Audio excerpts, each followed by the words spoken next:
Hey guys, welcome back to Crash Talk. Couple of housekeeping things before we get started. Yes, I'm wearing the same outfit in another video. I'm recording at the same time. If the lighting is kind of strange, we're just letting it be. Also, I'm currently recording this as there are literal wildfires going on in Los Angeles, so I am going to put some resources down below in case you happen to be in LA County and dealing with that, or if you just feel the need to assist. It will be in the description. So just wanted to put that out there before we got started. So it's no surprise that our good friend Aaron Taylor Johnson is currently one of Hollywood's it boys, which honestly is a little bit hilarious to me because I remember in 2008, 2009, after I was indulging in the majesty, the beauty that is the film that we're going to be talking about today, Angus, Thongs, and Perfect Snogging, I remember going around and being like, look at this guy. Look at this man. And everybody was like, y'all hear something? So it's cool, I guess. I'm out of that phase now, but it's cool to see him on every girl's radar. But I think that we need to acknowledge the BuzzFeed puppy interview that he did recently. Y'all remember BuzzFeed? Shout out if you remember BuzzFeed. For my old heads in the crowd. The BuzzFeed puppy interview that he did recently, where he said that he doesn't really remember some of filming Angus, Thongs, and Perfect Snogging, specifically the song that his fictional band plays at the end called Ultraviolet, which is a song that's written for Georgia Nicholson, the main character in the film.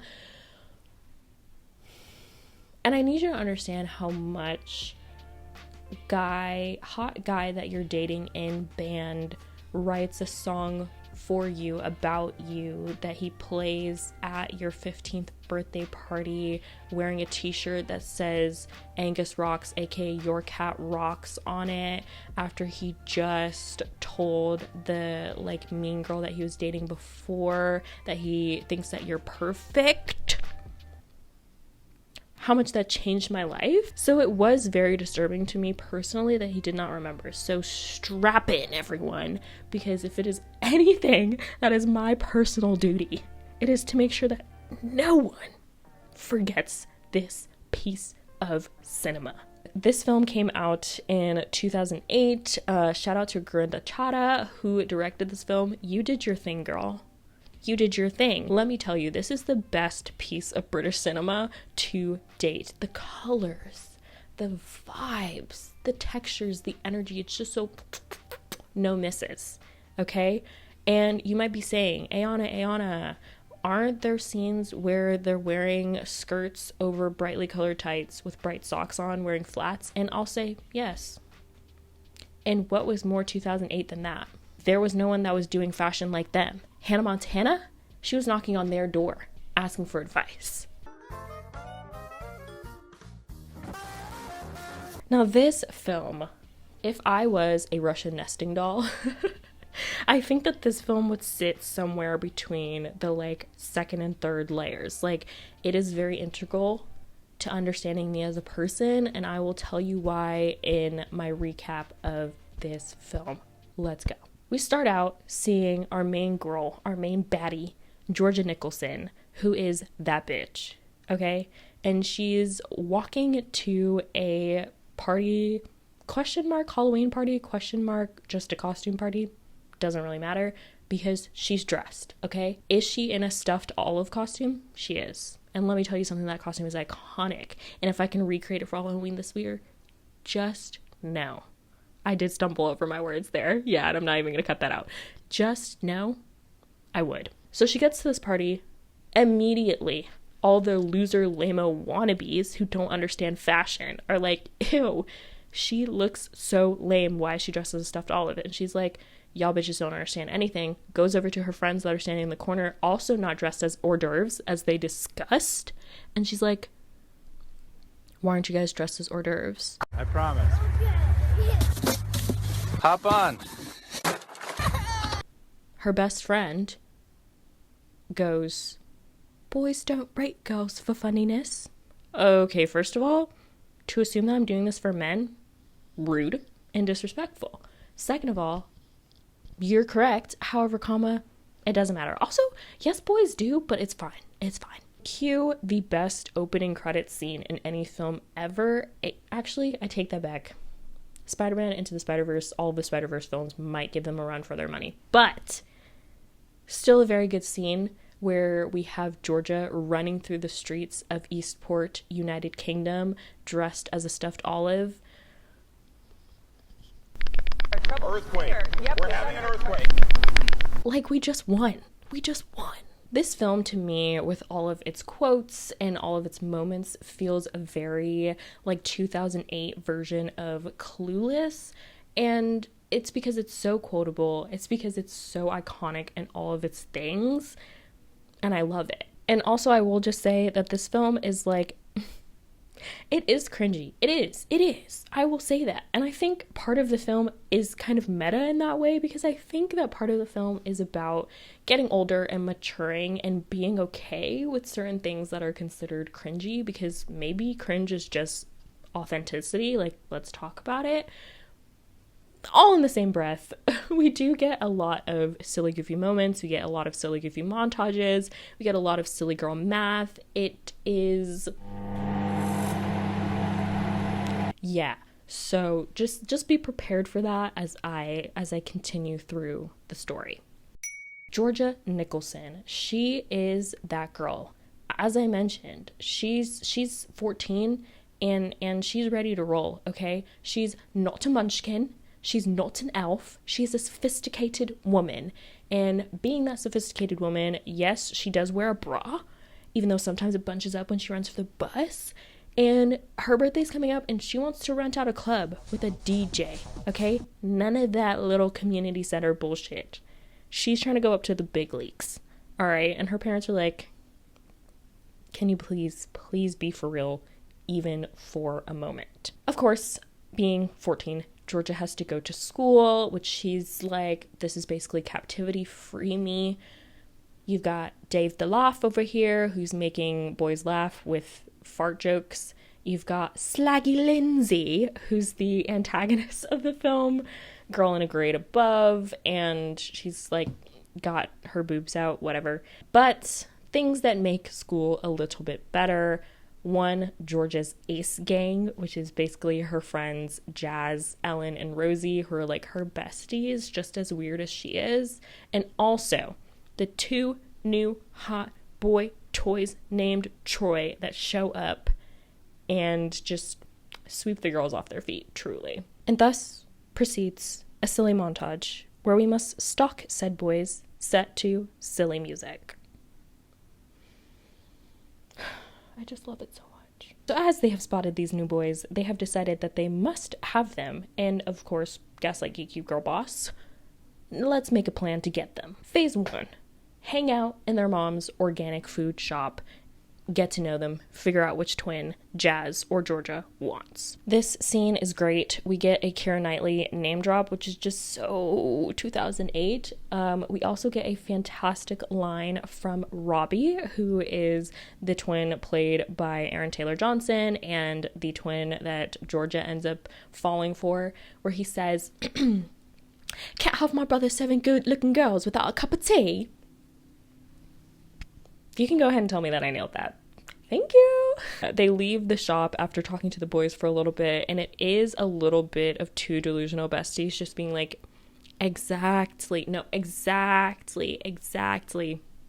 And Your Honor, they're just some girls. But wrench in the plan, which has just started planning. Slaggy Lindsay has somehow already managed to snag Robbie. The crowd booed. So now we have to figure out, how do we give Georgia the advantage over Lindsay? So now we have another plan. First step of this plan is to spy on Lindsay and figure out what's wrong with her, which includes peeping in her windows. Whatever. So they figure out that she wears chicken cutlets, which, in case you're not familiar with what those are, they're the little boob inserts that you can put into your bra or whatever. Also, they figure out that she wears a thong, which just, ew, disgusting. And don't forget all the trouble we got into. Why does somebody not know how to flush a toilet after they've had a shit? That's what I mean. Well, it was fucking one of yous. Disgusting! So already, they're like, okay, well, she's a sleut, so we win in that category. Second phase of Georgia advantage over Lindsay is to go to kissing practice, which is with this boy named Peter Dyer, who is the man, the myth, the legend, so he calls himself. And it is the worst scene in the entire film. Not only do we get gross kissing noises, we get a string of saliva in between Peter's mouth and Georgia's mouth, which I have nightmares about that piece of saliva still to this day. I watched this movie however long ago. That piece of saliva haunts me at night.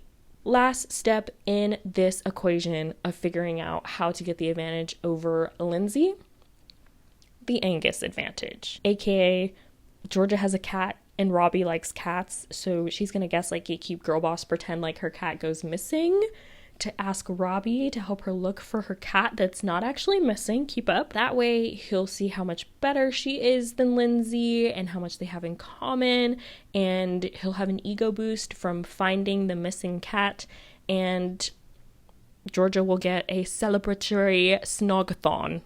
My accent was bad on that one. I'm not redoing it though. And that's the plan. If there is a single thing that you need to know about a Georgia Nicholson plan, it is that they never work. Her and Jazz stage this whole thing. Jazz loses the cat before she's supposed to actually lose the cat. It ends up with Tom, the other twin that Jazz likes, finding the cat. So Jazz snags her man using the Angus advantage, but Georgia doesn't, because Robbie has a girlfriend, and that girlfriend is Lindsay. And losing a cat is not going to force him to break up with her, but whatever. So we love that. Gaslight gatekeep girl boss. Jazz gets her man, and Georgia is so happy for her. She's so happy for her. And up until this point, Georgia may not have had the children of divorce advantage. Shout out to Robbie's parents and lore drop that we get at the beginning of the film. But she may be heading that way because her dad, who now has a new position in New Zealand, is going to be going there for a little bit. It should be more of a concern that her dad's about to be living fully across the world, but she's boy crazy, so she doesn't give a fuck.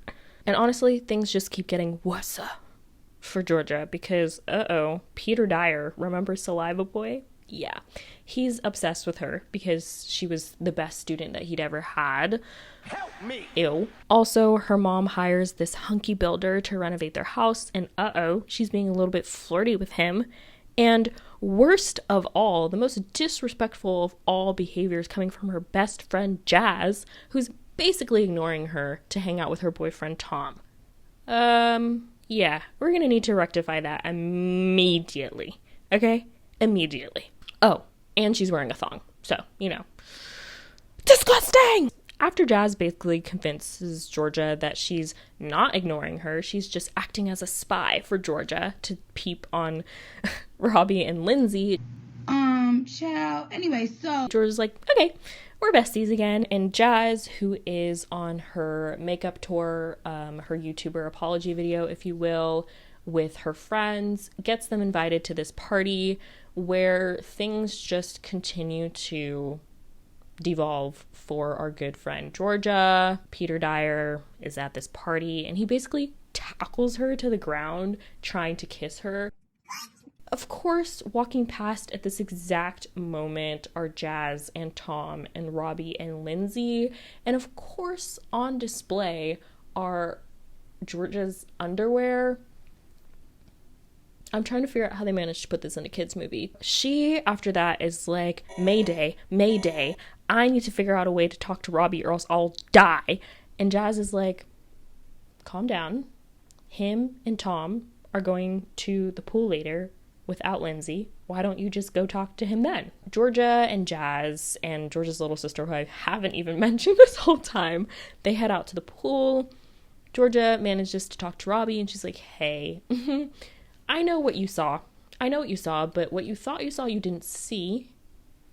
It's not even gaslight, honestly. I was going to say gaslight, but it's literally not. She basically got sexually assaulted. So, like, she's in the right here. So she tells him that, and she's like, hey, me and Peter are not dating. Like, we're never going to date. It's just not happening. She tells Robbie that, and he's like, good. I'm glad. They have another silly, goofy conversation, and at some point they end up kissing. Result? Question mark? They kiss, and then Robbie immediately is like, I have to sort some things out. And so he leaves. He tells her that he's going to call. Subtle foreshadowing. He does not call. And does this cause a spiral of spirals for our good friend Georgia? Yes. On top of her boy toy named Troy not calling her, her dad's like, hey, they offered me this position in New Zealand permanently, and I want you guys to all move out here. No thanks. Beautiful scenery and civil rights? Why would I want to do that? Also, Slaggy Lindsay has moved her birthday party to the same day as Georgia's birthday party. We hate that. So she is like, I think I'm about to crash out. Her mom comes in to save us all. She comes in with the Holy Grail, what she considers her boy Bible, if you will. The book, Men Are From Mars, Women Are From Venus. Have you heard Something More 2008? So after she gives this book to Georgia, Georgia's like, now hold on a minute. I think I have another plan. Phase, whatever, like 227 of get Robbie to fall in love with her consists of what she calls glaciosity and maturiosity. Basically, she's going to use one of Robbie's friends to make Robbie jealous by going to Robbie's band's gig with said friend, not paying attention to Robbie, at which case Robbie will be like, I can't live without her. Break up with Lindsay, get together with Georgia, and Lindsay will be so sad that Robbie broke up with her that she'll just cancel her party, and Georgia has killed 15 birds with one stone. Now, what have I told you about a Georgia Nicholson plan? Never works. She invites Dave the Laugh to go to this party with her. Problem is, Dave has actual feelings for her, and Georgia does not respect those feelings at all. So not only does her whole ignoring Robbie plan doesn't work, but the next day at school, Jazz, who, well-meaning as she is, tries to make Dave feel better about Georgia's rejection by telling him that she's just really into Robbie and that she was just trying to get Robbie to pay attention to her, which of course makes Georgia mad at Jazz because she's like, why would you tell him that? Because now he's mad at me. And in this whole Georgia is mad at Jazz, Jazz is now mad at Georgia because Jazz is like, you don't even care about me. You're just jealous of my relationship. Georgia's like, you're insane. Your boyfriend's a loser. He wants to farm. And then Jazz is like, well, you gaslight, geeky girl bossed your way away from Robbie. He doesn't even care about you. Georgia kicks Jazz. She ends up getting sent to the principal's office, and then as she's doing her little community service as like her punishment for kicking Jazz, Robbie comes over and is like, why did you do that to my friend? And also, why are you talking shit about my brother? And also, I did like you, but I was dating someone, and so I needed time to figure out my shit, and then I was going to call you like I said I would. And Georgia's like, oh, so you were going to call me? And he's like, yeah, but now you exploded everything.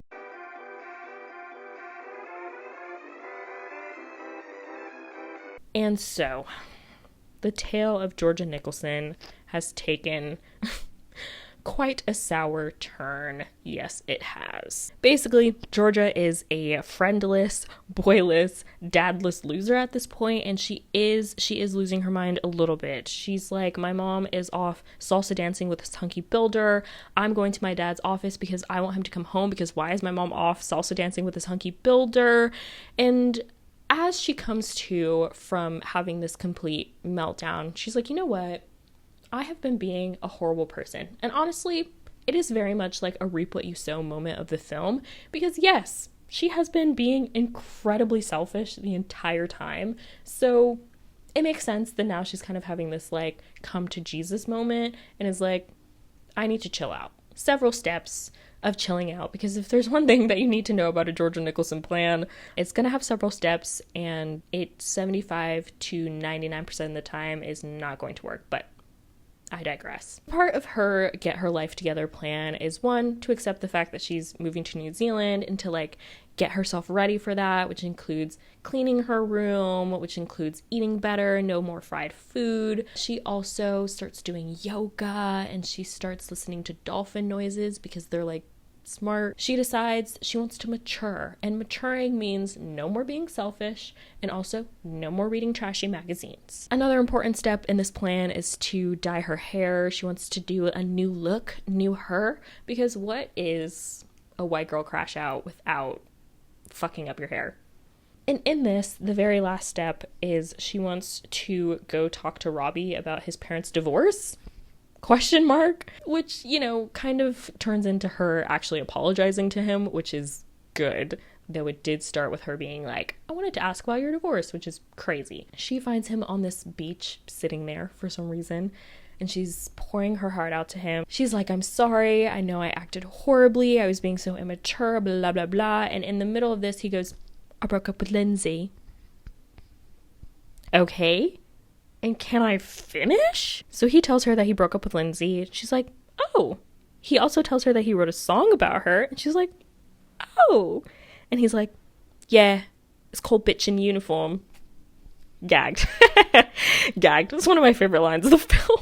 Eventually, they make up. They have a conversation. And she is like, yeah, I am moving to New Zealand, though. And he's like, you're so random.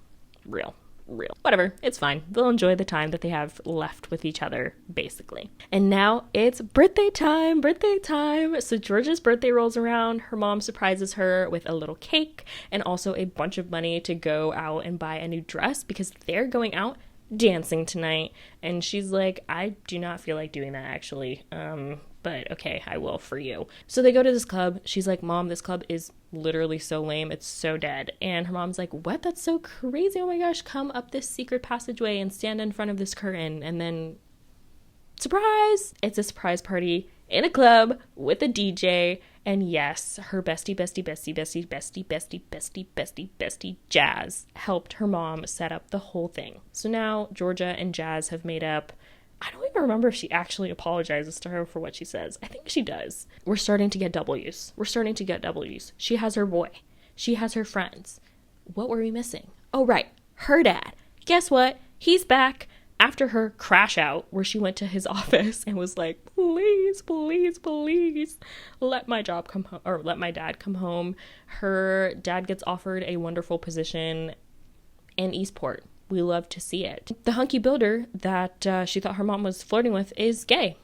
So W's all around. Wins all around. The most iconic part of the film, we have the Stiff Dillons, which is the name of Robbie's band. They come up and they perform the song. The new song that he wrote for Georgia after, Bitch in Uniform, Ultraviolet.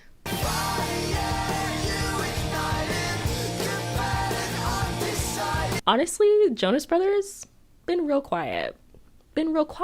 Fall Out Boy, been real quiet.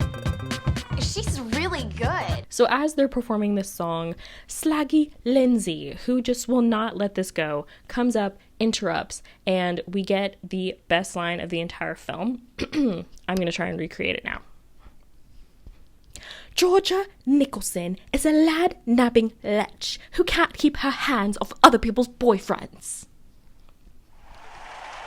How did I do? So she interrupts. She's like, Robbie, it's her or me. And Robbie is like, her.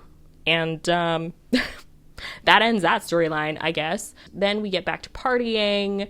Robbie and Georgia kiss in front of her entire class and her family and also all her friends. I don't know if I could do that, but go off clean. Then we get this cute little montage of the next couple of weeks of Georgia being like, you know what? My life is actually pretty great. It's so nice that my parents are so loved up and like kiss in front of me. Like, it's fine. And you know what? My little sister and her cat are weird, but they're cute. And my friends, they love me even when I'm annoying and cringy. And I may not be the most, like, was about to say conventionally attractive. That's not even it. She's 14 years old. I can love myself the way that I am because I'm me, and also because my sex god boyfriend likes me just the way I am. Result.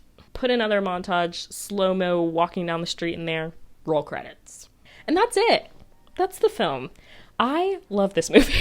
I really do. I am afraid that as we continue on in the hopes of becoming America's Next Top Model, it will continue to, it might not age super well. There are a couple of bits that I'm like, we need to watch that. It's so silly goofy. It's so silly goofy, and just like the colors and the vibes, the quotable lines are so little gems. Truly, as I was rewatching it to make this video, which honestly I probably could have made this video without rewatching it, like that's how much it's ingrained in my psyche. But as I was rewatching it, I was just like quoting it the whole time, and then I was like, okay girl, you need to actually take notes and not just continue quoting this film. So, you know, shout out to me actually getting my act together and making notes and not just writing down a bunch of fantastic quotes from this film. I think it really leans into being like silly girl logic and being a little bit delusional, original delusional besties, and I really do enjoy that. I also do enjoy the fact that they have a whole part of the film where they call out Georgia for being selfish, because if you're watching the film the whole time, you're like, oh, she's being so mean to everybody around her.